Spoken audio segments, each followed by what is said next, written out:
Hi students, today we're going to be doing Inquiry 2.1, Modeling a Vortex. In this lesson 2, we have been looking at storms.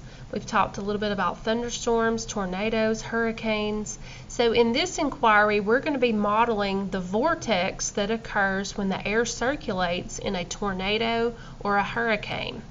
So I have a few diagrams that are here for you that I would like for you to look at on the assignment. Okay, we're going to be using two soda bottles that have a special connector tube or tornado tube connecting the bottles, and we're going to see how air pressure, air and water will create a vortex in our model. And we're going to compare that to how a vortex would form in a tornado and also how a vortex would form in a hurricane. Okay, on this assignment, the directions say for you to watch this video and for you to open and complete the lab report with Cami. So if we scroll on down, we see where we will open the assignment with Cami, and also you see the link for the online textbook. Go ahead and pause the video and open your online textbook and open your assignment with Cami, and when you've done that and got all logged in and ready, then you can unpause the video and continue. Okay, I already have my textbook open, and I have turned to page 23, which you see down here at the bottom of the page, page 23. On the blue slider, though, it would be page 41. Page 23 is page 41 on the blue slider. Okay, and it gives us our procedures for this lab. Okay, if we have opened our assignment with Cami, we see our lab report. Our lab today, the question is, what is a vortex? So before we get too far into the lesson, we want to make our hypothesis or our guess about what we think a vortex is. So on this first blank, you're going to write what you think a vortex is or describe how a vortex works. Our whole hypothesis says if a vortex is blank, then it can form in a tornado or hurricane. So again, on this line, tell me what a vortex is or describe how a vortex works so that it could form a tornado or hurricane. And again, this is your hypothesis, this is your guess to our scientific question. Okay, the materials for this lab are found on page 21, and the procedures for this lab are found on page 23 to 26 in the book. For our data today, we're going to be doing 3 trials. There is space under trial 1, trial 2, and trial 3 for you to write down your observations. Before we do our observations, we need to do a few things to prepare and to allow ourselves to know how our equipment's going to work for our lab. So I'm going to switch over to the webcam view. Okay, here behind me we have our 2 soda bottles. The bottom one is filled with about 2/3 the way full with water. Also inside the bottle I put some glitter and also some beads. The glitter and beads are going to represent the debris that would float around or fly around because of the wind and air pressure changes of a tornado or a hurricane. So the beads and the glitter represent our debris. I put those into the bottle of water using a funnel, and then this middle section right here is a tornado tube. Here's another tornado tube.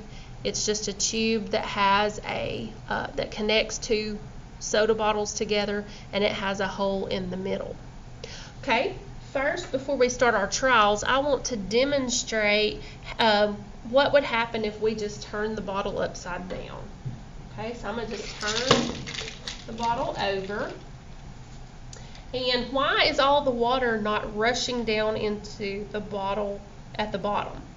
Well, the reason for that is because of air pressure. This bottom bottle is full of air. Air takes up space. Even though we can't see it, the air takes up space, and it's causing air pressure, and that keeps the water in the upper bottle in the upper bottle. But if I just tilt it slightly, you can see some of it starting to leak. You can kind of see it, some of the glitter and water pouring down into the bottle. Okay, if I shake the bottle, then that causes more of the water to come through. Right now we've got a little bit of a glitter clog, but if I shake the bottle swiftly in a spiral, we can see that the water starts to flow through more and faster because it's disturbing that air. Now if we get this going well enough, we start to have a vortex form. Do you see the vortex? It looks like a little tornado inside the bottle. And that's our goal, was to create a vortex. And as you can see, the beads are floating around, the glitter particles are floating around, which represent the debris field. I'm going to give it another swirl. And we continue to see the vortex form in the bottle. Looks like a tornado in that water.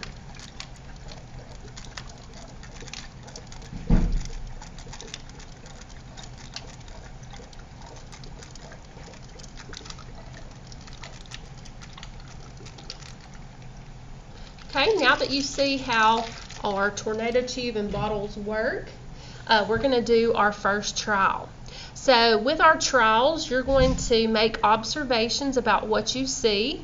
We're going to do 3 trials each time, and you may even have the same observations each time, but each time you're going to go back to the lab report and you're going to write down your observations. Okay, so let's do trial 1. Okay, trial 1 begins. Write down your observations about the debris, about the vortex, because that's what we're focused on. We'll get a better vortex when the water level gets down a little lower. So I'm just going to continue to shake the bottle in a spiral.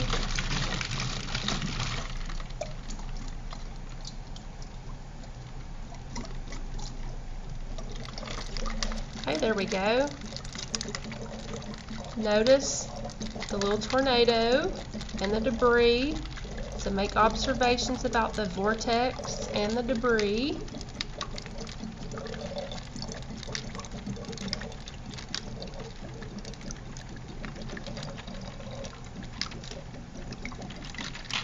Give it a little swirl. Okay, there we go. We got us a good little tornado going now.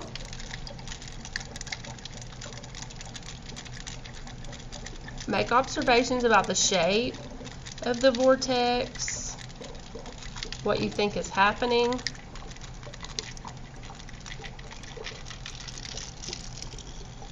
Okay, so that was trial 1. Now let's do trial 2.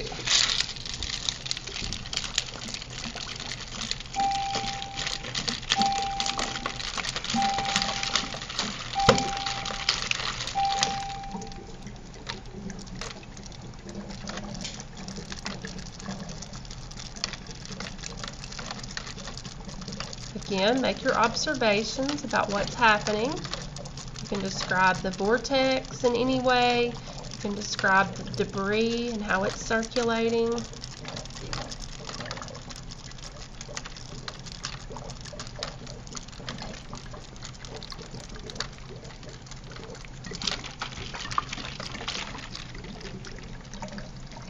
Ooh, we got a good tornado that time.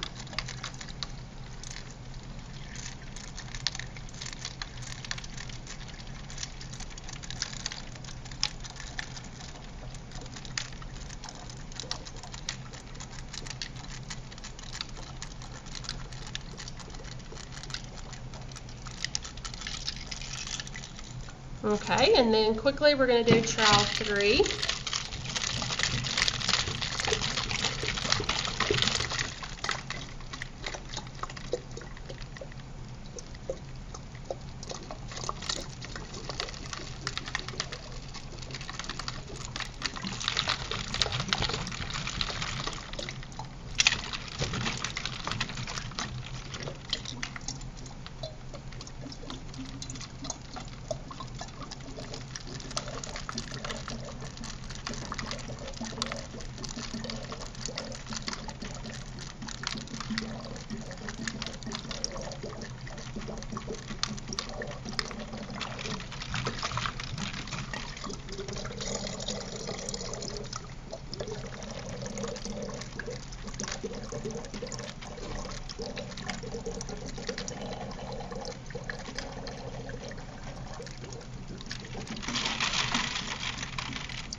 Alright, now I'm going to flip back over to our lab report, and you will have made your observations for trial 1, trial 2, and trial 3.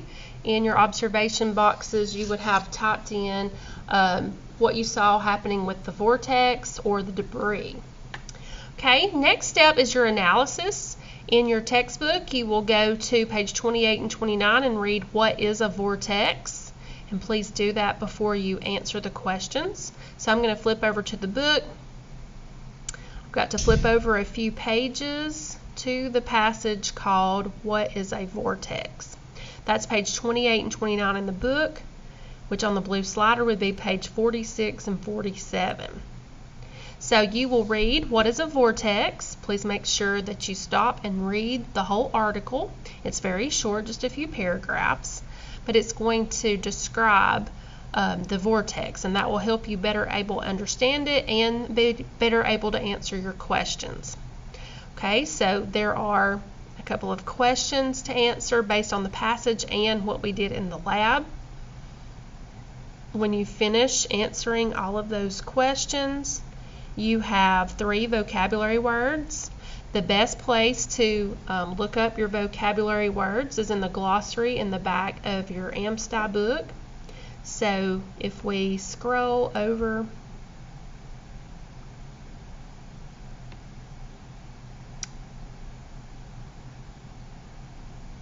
to the back of our book,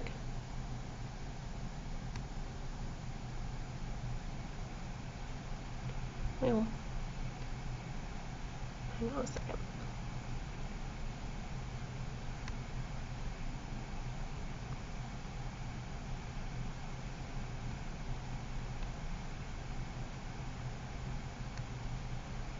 If you scroll to the back of the book, you'll find your glossary. The glossary begins on page 250 in the blue slider, which is page 232 of the book. So page 250 is where the glossary starts. And you can find your words in the glossary. If they happen to not be in the glossary, you can use this dictionary feature right here. What you do with the dictionary feature is you would highlight the word and then click dictionary, and it would show you a definition for the word. Your last step is to write your conclusion. Your conclusion for this lab should be a paragraph, at least 5 sentences long. It should explain what a vortex is and how it relates to tornadoes and hurricanes. Use evidence from the lab, from our model, or also you could provide evidence from the reading passage to support your claim. So make sure you write a good, thorough conclusion at the end of your lab report. Now, before I close out the video real quick, remember there also was the diagrams right here that show you the circulation of the water as the air moves upward. It causes the vortex. That's because of air pressure.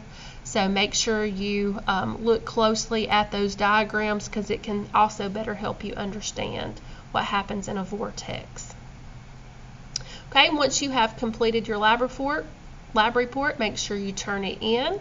Good luck on your lab report, and if you have any questions, make sure that you message me. Have a good day.